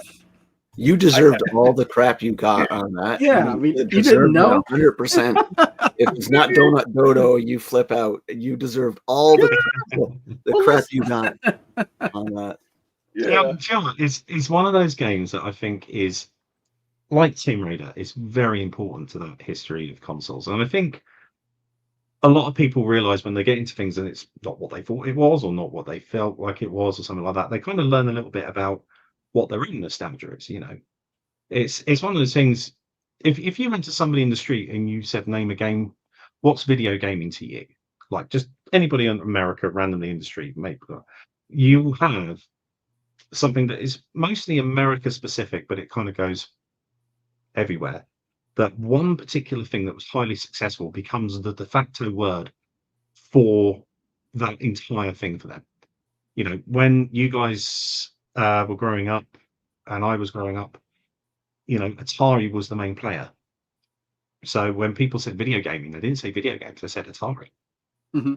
When the NES came through after that, you had the NES, you had the PC Engine, you had the Sega Master System, you had loads of things. People said Nintendo. That was the word for it. And then when you get to the 90s, people said PlayStation. And PlayStation is the word for gaming within that time. So for a lot of people think that nostalgia and their thing is going to be always PlayStation. And the truth of it is that a lot of those games have I wouldn't say aged badly. They've probably aged quite well, but they are very much of their time. And I think if you're not prepared for that, as soon as you get into it and expecting something amazing, then you're going to be disappointed, or you're going to have reservations about things, or things that are different. But the Legacy of Kain, especially that part, is two different genres of the same game and the same franchise and how it evolved. And it's a great little time capsule of how gaming was in like 1990 to 1994. That was very much based upon these new consoles being able to do the kind of deep things that we want to do on PC, but in a much better way. That top-down look, things that you can do on the 16-bit consoles, and then immediately the opposite side of it going, we can do these great big 3D environments. And it's a great little time capsule into that kind of evolution of that space over the time. Yeah. I think for me, the kind of issue that I was worried about because of the delays, like that came out too close to Tomb Raider. So I was just like, oh, do I want to get involved in another? Which I will say too, like Tomb Raider, I did have like nostalgia for. And it's funny that you bring that up because people are like, oh, what about like the remasters and analog? I'm like, no, I actually want to play the game the original way it was meant to be played. And I thought that was kind of niche with Evercade. I know like a lot of people are saying with the tank controls. I'm like, yeah, if you give it patience, like it actually works well for that game. And what I thought was neat is like how you guys like filtered it worked out really well. Because I think it was like was it you? Yeah, Pete, you were playing like the original one on the PS1 on the Polymega, or was it Rich? And I thought like in the Evercade, like it looked better. Like it wasn't as like dark. And I was really impressed with it. Yeah, we purposely did that. We actually added a bit more gamma to it into the engine so that we could brighten it up. And the main reason for that is all of these games were designed for phosphorus. They were designed for CRT. Yes. So everything was natively brighter anyway. But once you get into these LCD panels, they don't project. They do black so incredibly well that if you've just got a 32-bit color palette, it's just going to be black. So, we had to do some work on them to make them a bit more playable on those LCD screens. But again, like you say, team controls. That's another thing that is one of those retro things that didn't actually exist, but people seem to think of it. Because whenever people think of Sony and a Sony PlayStation controller, they think the two analog sticks. But that didn't. Most of the games don't require the analog at all. They don't support it. I think the first ones didn't even really come in properly with native support until the PlayStation was out for over a year before they added the analog support. And that was because the Nintendo 64 had come out a year later and had an analog stick, and then Sony was like, oh well, we need analog sticks too, and so they just came out with a controller. And there's like only like a handful of games that absolutely require an analog stick. The original release, I think, of Gran Turismo 1 did not support DualShock. By the time it got released in America and Europe, it had it added. So, but even so, if you had one of the original controllers, you could still play it, even though the DualShock was supported. You didn't absolutely need it. There were only a handful of games that required it, like Ape Escape, I think. That was the game, the first game, I think, that actually required analog sticks to play. Yeah, I mean, there was a few of them, I think, as well. But like Crash Bandicoot, that wasn't DualShock. And you're like, you play it and you think, oh, why does it only go left, right, up, and down? Why is it quite angular when you're using the sticks? Because that's what the control scheme was. That was when I know the PlayStation Mini had its problems. But like when they released it and it came with the regular original controller, people were confused because they were like, why don't we have the analog sticks? It's like, well, it wasn't originally released that way. Yeah. And those controllers work very, very well on Evercade, by the way. So if you are thinking, I want a bit of that original experience, you've got one of those controllers, stick it in your VS or your Alpha and play those games. I tried it. It works well. Nice. The only problem is you don't have a home button. No, yeah. No, but you can. I think you can. Or if you can remap it, but you wind up losing one. You have to wind up losing one button. Evercade Alpha, that's not a problem because there's one on the deck. Oh, that's true. Yeah. Oh yeah. But the VS, I don't have an Alpha yet. Yes. I got mine pre-ordered. I'm looking up another console. Let's say like in a few years, whenever you guys come out, let's say with like the VS2 or whatever. I think it's fair to say like you would make that back like whatever other, let's say like next generation ever, you would make that backwards compatible with the original cards, right? Like I could say there would be no reason like not to. so you could play everything. You have to wait. I And mean, see. I could say whatever I want here. I know. I'm not saying you can't, but I'm saying that's something that you guys are probably aware of. No comment is the Yeah. right word you want to use on that, John. Yeah. I'm not That's saying not that really something you should be answering. No, I'm just saying that's something that you'll have probably thought about, right? Because it would kind of be a shame if you had to have like 2 different systems to play all your game. You know what I mean? Like the whole like I mean, principle. 100%. You know, one of the things that we're very, very proud of is our big cartridge library. So, you know, there is always the thought of, okay, how do you play those games on a new device when we go to whatever's going to come next? That's always part of the thought process. You know, how that turns out, yeah, I don't know. Could turn out with backward compatibility. I mean, we've only just drawn the blood from the stone from Nintendo to hear that Well, whatever's coming next from them is going to be backward compatible, although we don't actually know or if it's cards or if it's digital only or any of those kind of things yet, you know. So it's one of those things that, knowing you know, Nintendo, they're gonna make you in the new one. There won't be a cart slot. You'll have to go into your Switch one, put the card in, register it online, and then you can download it to your Switch 2. That's how it's gonna happen. Yeah, I have This is no the whole- insider information at all. No. but This is the whole, when won't you release your music? When won't you release your music? And Nintendo go, right, here's an. And the only thing is, it's a really good No, I've heard that rumor with like the new Switch, like sure the physical media, but you'll have to register it to your console, like you won't be able to like sell it or anything. Again, I also don't have any insider information on that. It's all a mystery, and I think most of the industry is on tenterhooks about when Nintendo are going to do anything like this. I think all people from all manner and walks of life have had a thought on what this is. You know, we're even at the point at the moment that, you know, being able to activate your games digitally across platforms is still quite tricky for a lot of people and a lot of brands. I mean, Sony, for example, you have to buy a separate version of your game for the PS5 as opposed to the PS4. You have to develop it with both, whether it's an upgrade or not. Xbox with the Game Pass stuff, you can play a lot of that stuff cloud, but you only until I think it's about to come out that you can actually play any of your own library through the cloud unless you're playing it as remote play. You know, this stuff is still not really there yet. And, you know, the moment, you know, somebody like Nintendo, for example, said, right, well, we'll be able to get you to have your previous library on the Switch and play it on whatever this new thing is by activating it. There's going to be 100,000 people going, well, can I have my VC library back from the Wii U, please, and from the Wii? Yeah, all the big players. Yeah. I can tell you this for a fact. All the big players, like, you know, Nintendo, Sony's, and Xbox, they're desperately trying to get out of the physical media space, and they're weaning us off of it. You can see how they're going about it. They're weaning the marketplace off of the need for physical media. And don't think for a second that Nintendo is not going to be doing the same, right? Because it's lost right now. There's no money in physical media for the big players. There's really none. No. And Nintendo, you have to say, is the strongest in that. They're the strongest in the physical media, but it's only for their own products that they make the most money on, right? But but yeah, it's I think this generation is probably the last generation. After this, it's going to be digital only, and that's going to get removed. And well, the funny thing is, you mentioned digital only, but the way I say it is like digital media still can't exist without physical hardware. But what they're actually waiting for is the internet to be upgraded to the point to where most people can just stream the games. It'll be just hardware. And it would just be a subscription, and that's all they would want is just the steady income, the subscription. And then that way, if they lose the license, something, it'd be just like Netflix, you know.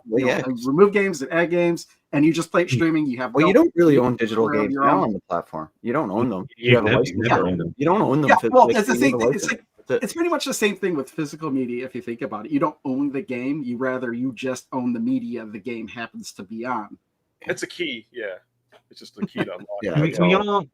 We are in that space at the moment. I think in between a generational divide where we're kind of hanging on to physical media and a lot of this kind of thing, and you know, there's a lot of people that want to move on from physical media. You know, charity shops or thrift stores in the UK, you won't find many of them that will actually take physical DVDs anymore because everybody's got rid of all their physical DVDs in the UK because pretty much everybody had the same 7 stand-up DVDs and same 5 movies.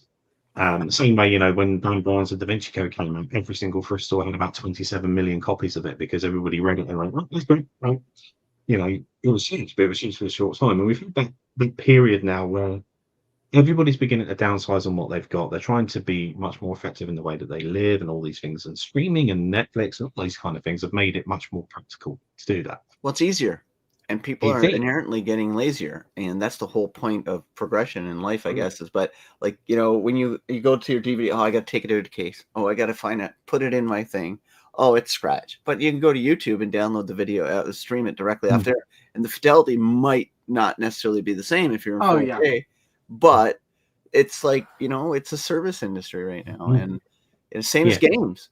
Do I really want to order from Amazon, wait 3 days, or go to a brick and mortar to pick it up? Or can I just get it right now and fill that like need to play that game right now? Right. That's ultimately what where everyone's going. It's sad, and yet, like, people like us exist, and then people do still buy digital games, and there's still new formats being done in digital, and people are still buying those stuff, and to the point where people are realizing, oh, okay, streaming isn't going to have the things that I want all the time at instant recall because of the way licenses change. So they do go back into that thing.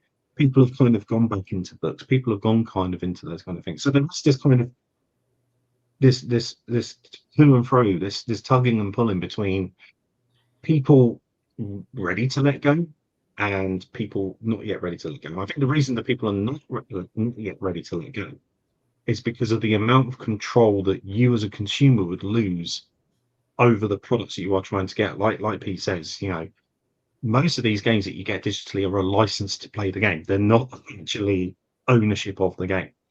And I think there's a lot of people that are realizing that actually I still want to have the control and the ownership of the thing that I've spent my money on and purchased.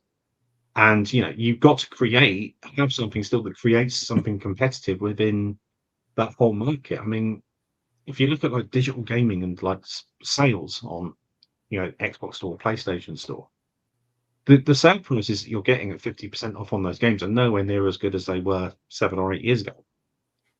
And the reason that is because there isn't as much physical media of that thing there.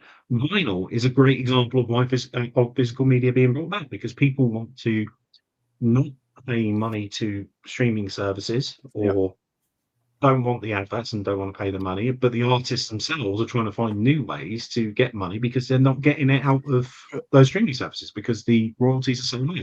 And that's why you've got a lot of strikes going on from SAG-AFTRA and people like for the same thing. Dude, wait, what is that? Is that looks like Castlevania? This is the Vampire Survivors soundtrack on vinyl.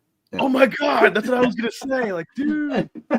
Well, vinyl, they recreated that market because, like, the audio quality is not quite as good as the modern compact discs and stuff, but they recreated it because of the fact that the physical appeal to it and stuff like that, and most bands want that. But actually, I like it because you get the huge pieces of artwork.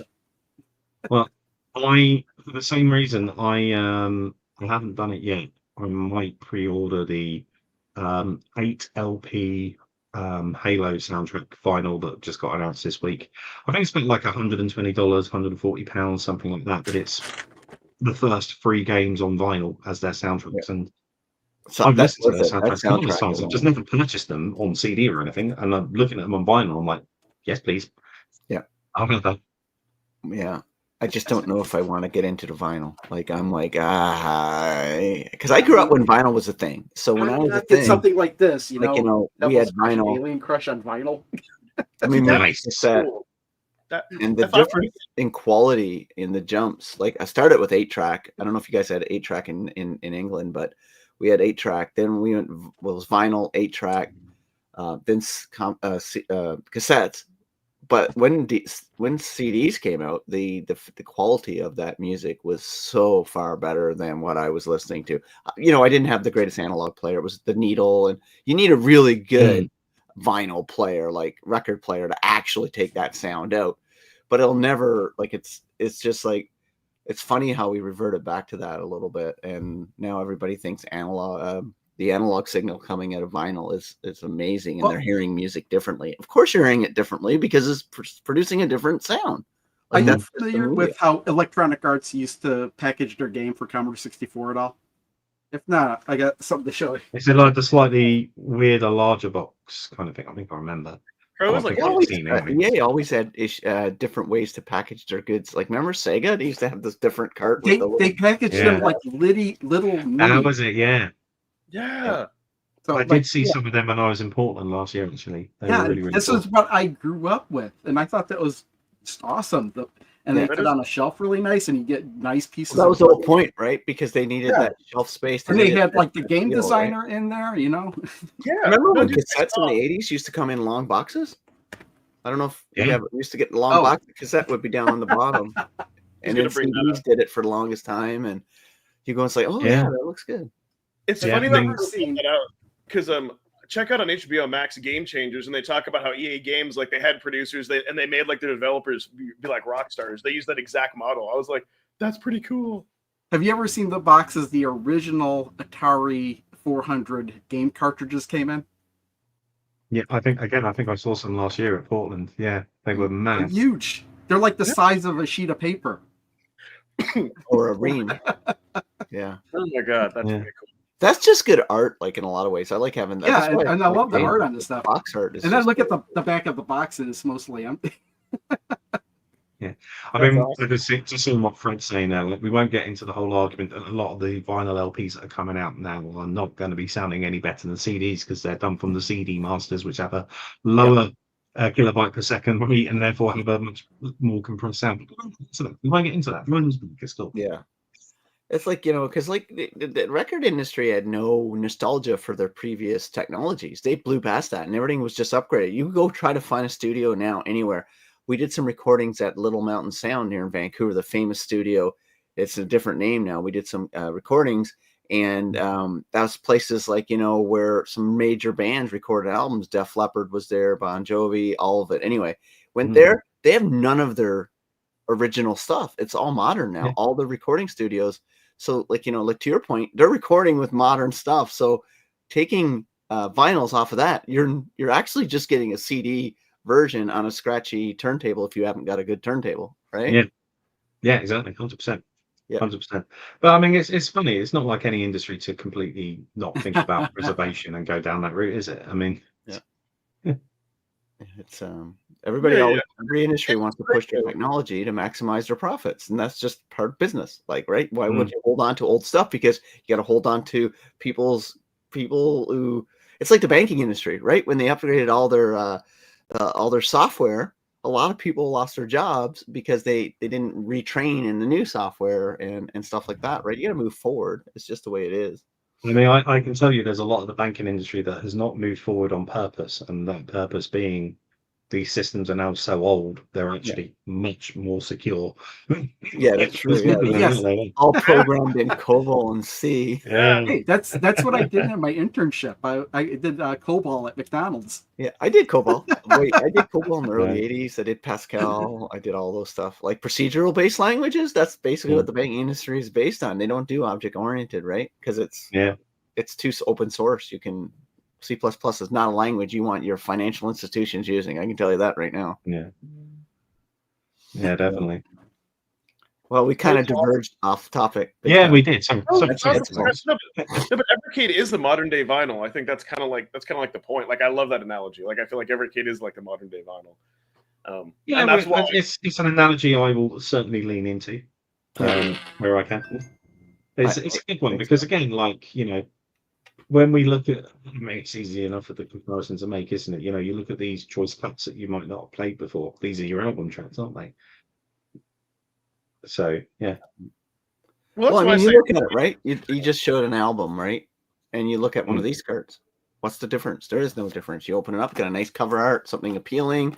You open it up, got a little bit of tech, a little bit of booklets in there. Sometimes you guys used to give us goodies, but you don't do that anymore because you gotten all cheap.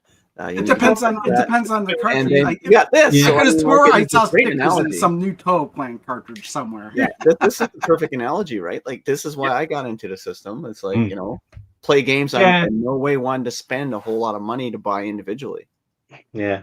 I will say there's two things we have been a bit loose on, but one of our internal rules is depending on the cost of making the cart, depends on what we can actually put inside it. And a lot of the carts that we've done over the last 18 months have been quite expensive to make. But there will be some stickers and things coming back soon. I think there's actually some carts coming very, very soon. My kids take all the stickers and they got them on their devices in the room and stuff like that. So that's why I love getting them, because they get a new sticker. And, you know, but they started playing the game with me too. It's funny because, like, back to you originally said, like, most people play these games by themselves, because when you think about it, it's very hard to find any household anywhere in the world where more than one or two people are really into retro games, right? It's really that you just don't see it, right? It's usually that one person who's playing it. Very seldom you see multiple people, because, you know, it's like it's a very niche area of entertainment. And it's so that's why you got probably your data is showing you that, right? Well, even in modern games, the data is unless you're of like this top 5% of games, majority of games are played solo, even if they have multiplayer. Majority of games are played solo, even if they have online co-op. Majority are still played solo, because gamers in general, and making a generalization here, but gamers are very insular. Like it's a very personal thing when somebody buys a game. It's your personal experience with them, right?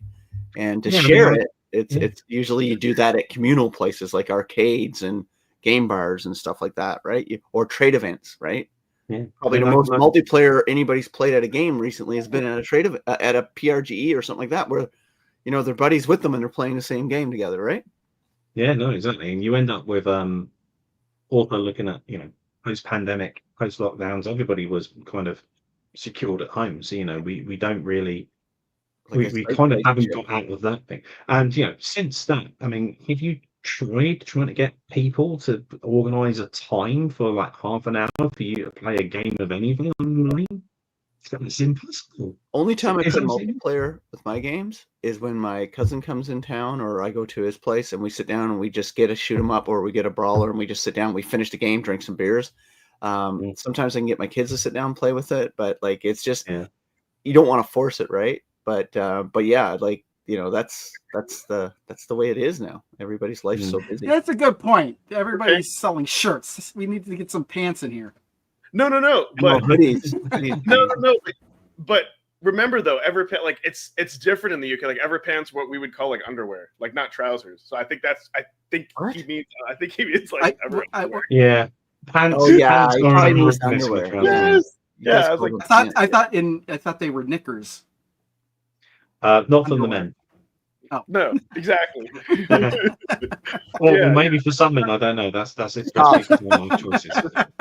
Everbriefs. I mean, I thought you were going to say, when are we going to do a hot sauce, given everybody else has been doing them? A hot sauce?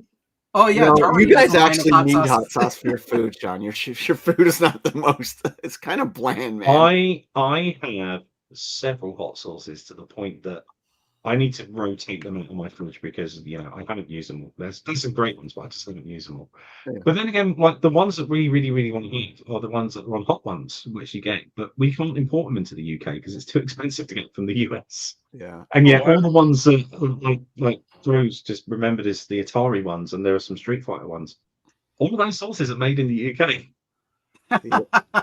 To fit the UK palate. See, I can take the piss out of the UK because I'm part of the Commonwealth. It's my right as being a Commonwealth country that I can take the piss out of England. Exactly. Oh, so kind of another awful. I wanted to know, like, so on Toplin 4, because somebody brought it up. I was just kind of curious. I guess, why did you put a console version of a game on the cart instead of, let's say, like putting in Toplin 3 and 4 to unlock it? Like that, I was very curious. The Summer Plan library is quite limited at this stage. Yeah. You know, complete.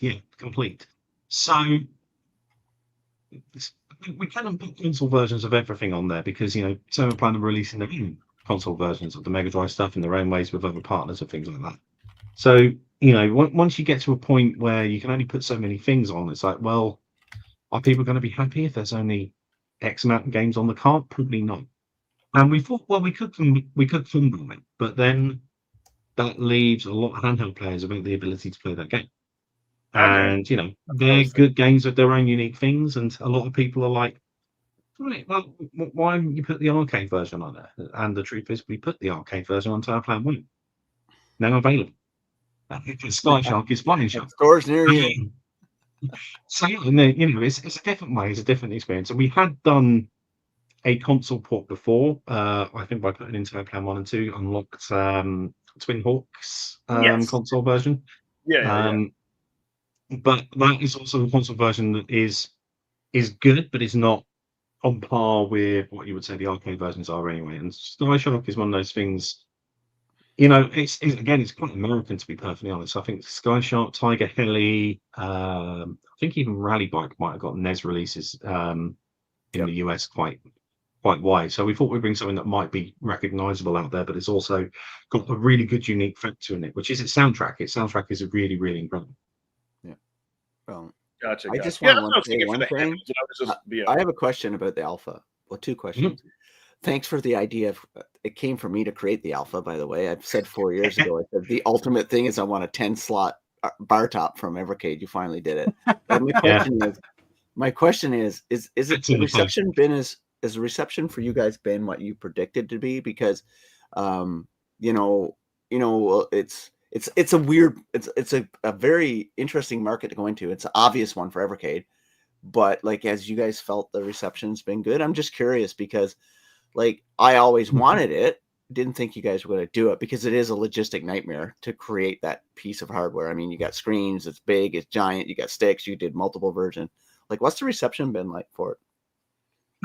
It's been better actually than I'd thought it was going to be. I mean, I thought it was going to be good, and once we got them in the hands, once you get the big reviewers to do it, I think it's probably helping you a lot. That like the big channels are saying, this is quality, right?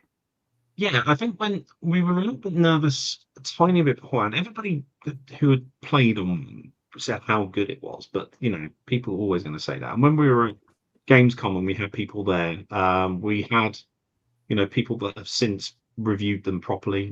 People from GameSpot, from IGN, from Eurogamer, they all came by and had a little go. I was like, actually, this is really good, because I think the one thing that everybody was really concerned about is what is our quality level going to be, because this is quite an established space.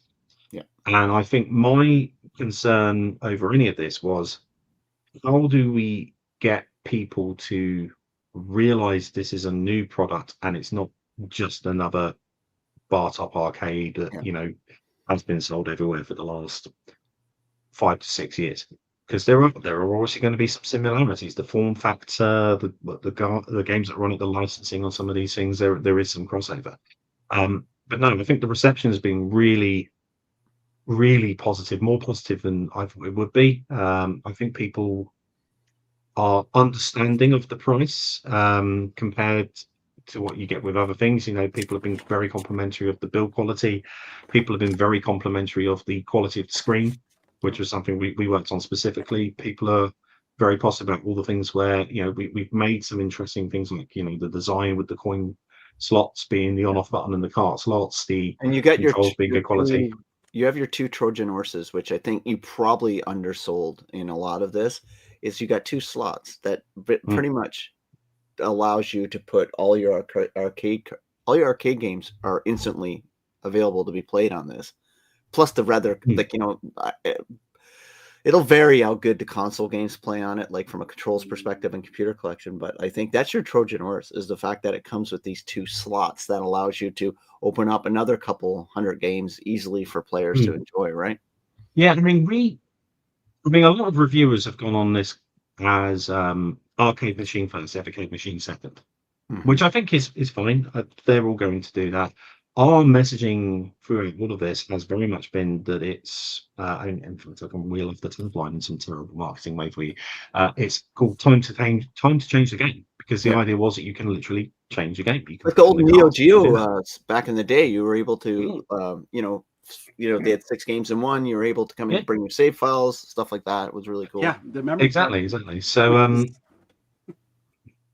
he's got one right there, hasn't he? He's probably got everything. I don't have a Neo Geo anymore, but I kept the memory card. Yeah. I got In the arcade, yeah. to do that without it. That was almost like a game of like Rotary game Kaplunk. But if you'd have pulled out, it sort of Well, I have like two-way tape because I just have it stuck here on my desk. that's fair enough. Yeah, no, I mean, I think it's one of the things that hasn't come across as much in most of the overall reviews. Certainly from some of those bigger outlets, because they are reviewing it as a arcade machine first. But I think everybody is mentioning it. I think a lot of people are saying it's very, very good as what it is on the face of it, and everything else with it is just incredible. Yeah, like And you are of right. course, I mean, yeah. most of these games, I mean, even the home computer games. I mean, as Crow will say, having reviewed most of them, a lot of them are stick and two buttons. Yeah, that's what I mean. It's like Yeah. it opens up everything, right? So like when I get mine, I think I've got the I pre-ordered the Mega Man one, the regular one, because in Canada the special editions weren't available. It was only fun stock.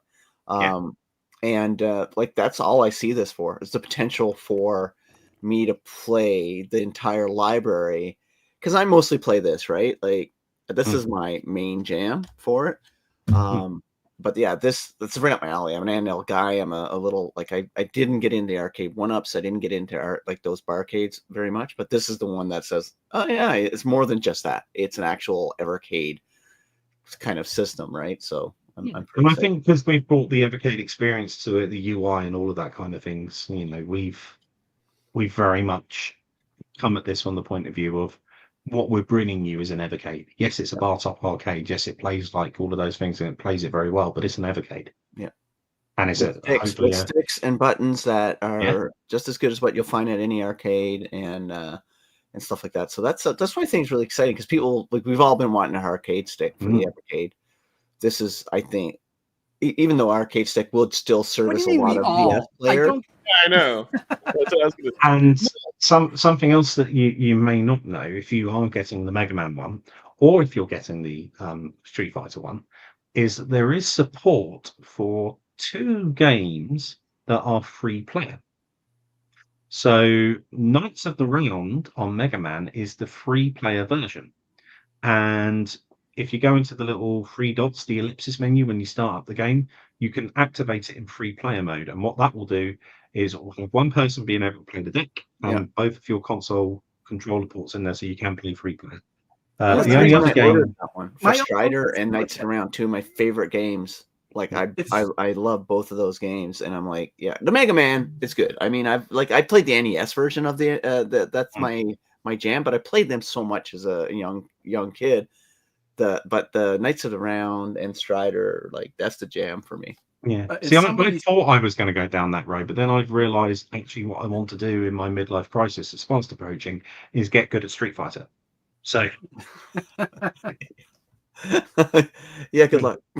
Yeah, That's a good question. I guess, are they going to be restocked, or did Funstock run out of? So Funstock Europe has run out of deluxe. There are still some in Funstock UK and the rest of the world.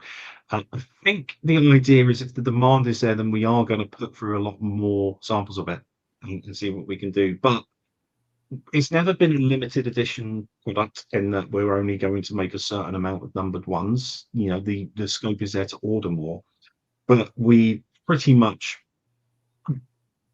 guesstimated, I think quite well, the amount of people that will be interested in paying for that thing and made the appropriate amount of product for it. The minimum quantity on them, as you can probably imagine, is going to be quite a lot. So if the demand continues to increase and there's lots and lots of people that want them, then maybe that's an option. But I don't think short term that they are going to be as readily available as the standards will be. Let me ask this: how easy is it? I'm going to find this out when I get it anyway. But how easy is it to open it up to swap out the components if you'd want to? Like, say you didn't get the sound buttons, but you want to add them in later. It's pretty easy. Everything is pretty much like you would expect on a lot of these devices. It's all screwed down in is wood that's screwed. We've got some screw cap covers which you can remove. And one of the things that we've done with this is we've made it quite modular, so that if there's anything that's heavily damaged or broken, it's easy enough for the consumer to replace themselves with a replacement part that we'll be able to provide through the service channels should that be required. Because you know, for a lot of our stuff, it's very easy to just replace a lot of our product because it's quite small. This is not one of those products. So you know, we've had to go in it in a different way. So it is quite easy. It's quite modular. I would hope that you wouldn't want to, because actually the quality of what you got is pretty good. And I've known the reviews are saying actually there'll be people that want to DIY this thing because it's the arcade community. Everybody always does. Yeah. But you don't need to. Like out of the box, you can do it. And go, yeah, no, that's it. That's good. I was interested in one reviewer's. I think it was John Hancock would reviewed the actual regular one.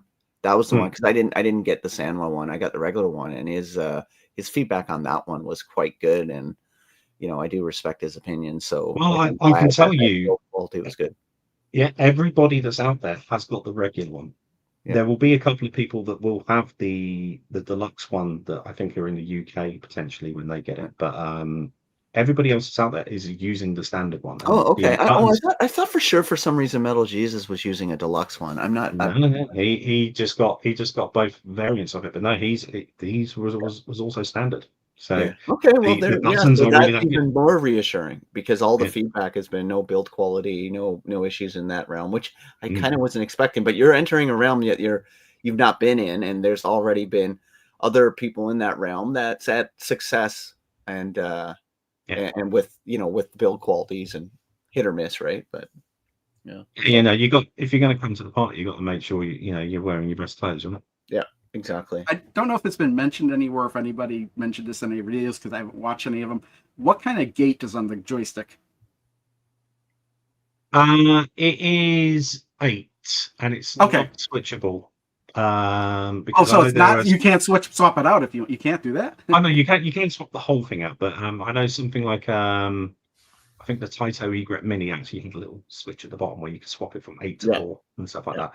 Well, the reason I ask is a lot of joysticks that I've bought had come with a square gate for some reason, and I always have to put in an 8-way gate. But if it comes with an 8-way gate, then that's fine. Yeah, cool. Interesting question there. Yes, we see everybody making something from this. I'm not going to be entirely surprised if Etsy stores are flooded with swappable marquees.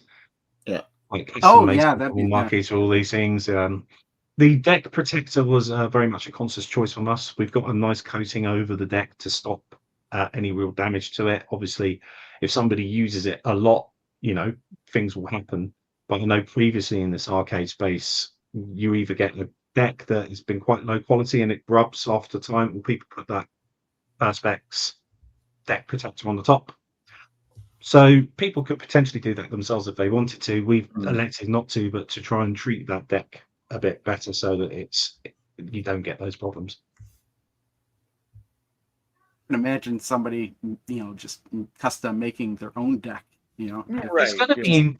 It's going to be really, really interesting because one of the things that happens in game console spaces and from PC space where I used to come from is customization. There's masses of it, whether it be a custom PC build, people doing wraps for their PlayStation or Xboxes or different things. We haven't really had it so much with Evercade because our console's been quite small. So it's been quite hard to do, or the parts aren't particularly available to place it or change and swap the bodies or stuff like that. This thing is going to be a completely different kettle of fish for that. People are going to really take to modifying it and making it their own. It's going to be really interesting to see what people do.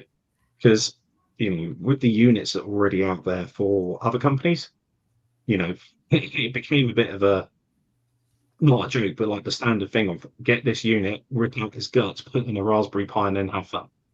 And that's what people did. The moment they bought it, that's just happened to everything. With this, I think people won't do that. But it'll be interesting to see how they'll make new stuff for it, do cosmetics for it, and do different things. I'm not gonna lie. Really I don't even have it yet, and that thought has already crossed my mind. It's like, I wonder if I'm going to do that. You're already planning on upgrading your toys. You are the quintessential PC gamer.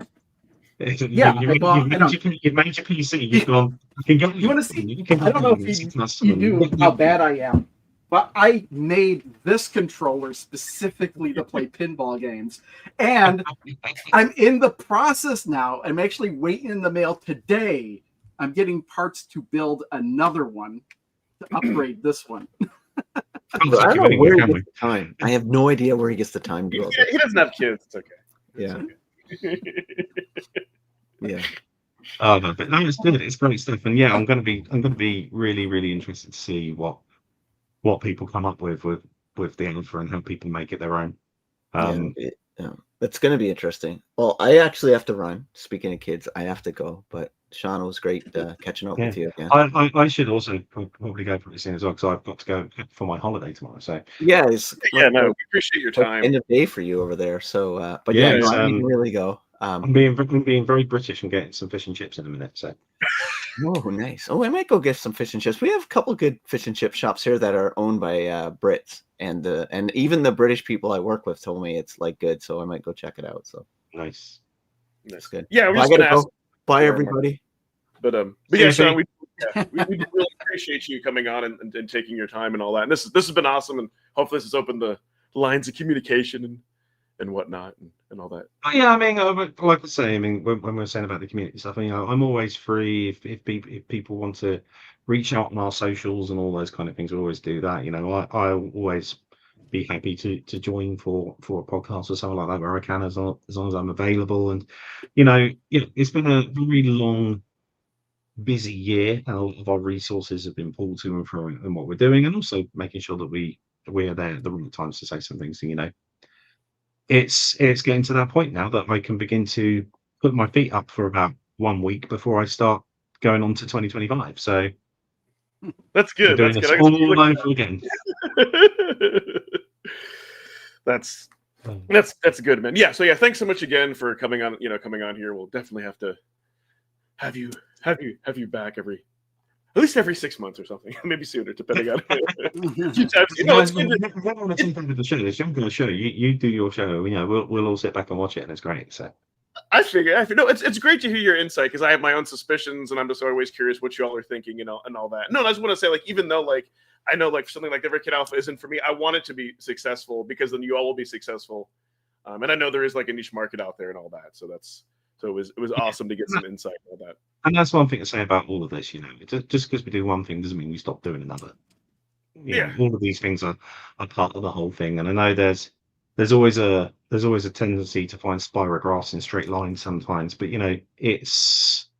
things move, things evolve, things go on to different things, and we will try to make the best product we always can with the best cards and the best licenses that we can get. And I think 2023 was a great busy year for indie. 2024 has probably been the biggest year when it comes to the size of partners we've had involved at Evercade in any one time.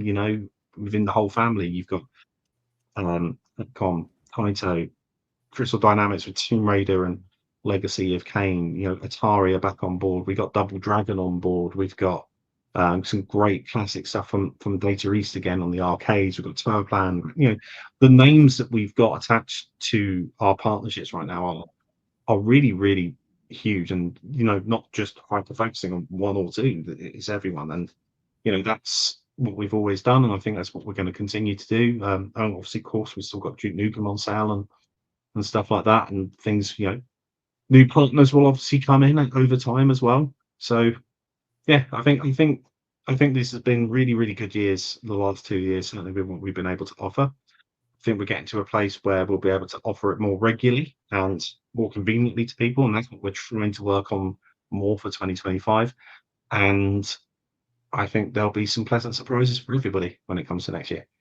Ooh, can't wait! Anything else you want to say, Crow, before I roll in credits? I always give him the final word for some reason. What's next on the review slate for you, Craig?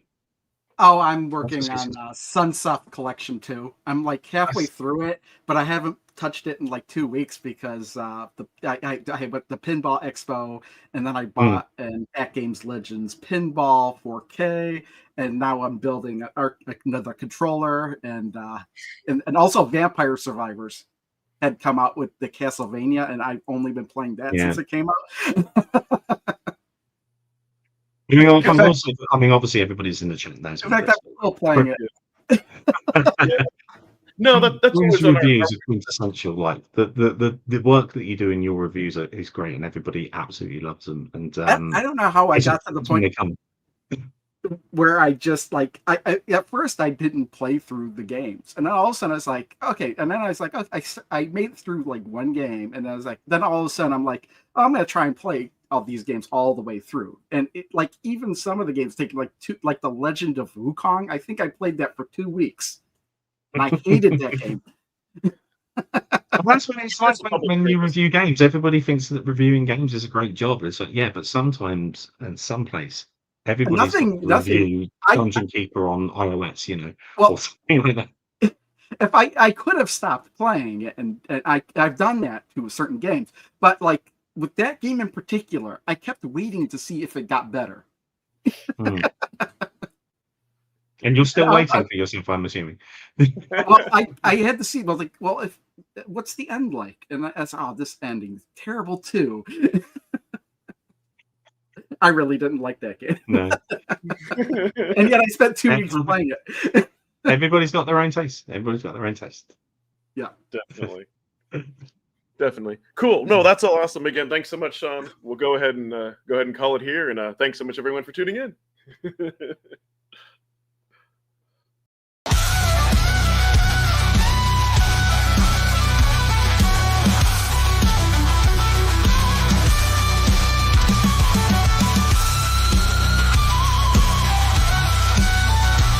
Thanks, Crashline, Mr. Shua, Immortal Sojourn, Sucker MC, Ember Cummings, Joe Whitlash.